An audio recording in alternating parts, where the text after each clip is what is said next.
Callaway County, Kentucky, southern Marshall County, Kentucky, northeastern Graves County, Kentucky, until 11:45 a.m.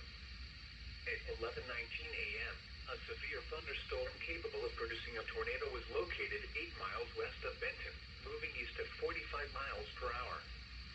Expected hazards include tornado. This is a radar-indicated threat. The following impacts are expected.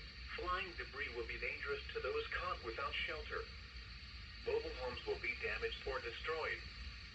Damage to roofs, windows, and vehicles will occur.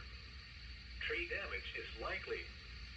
This dangerous storm will be near Benton around 11:25 a.m. Other locations impacted by this tornadic thunderstorm include Hardin and Brewers. This includes Interstate 69 in Kentucky between mile markers 28 and 42. Take cover now. Move to a basement or an interior room on the lowest floor of a sturdy building. Avoid windows. If you are outdoors, in a mobile home, or in a vehicle, move to the closest substantial shelter and protect yourself from flying debris. Repeating, a tornado warning has been issued until 11:45 a.m. for the following counties: in Kentucky, Callaway, Graves, and Marshall.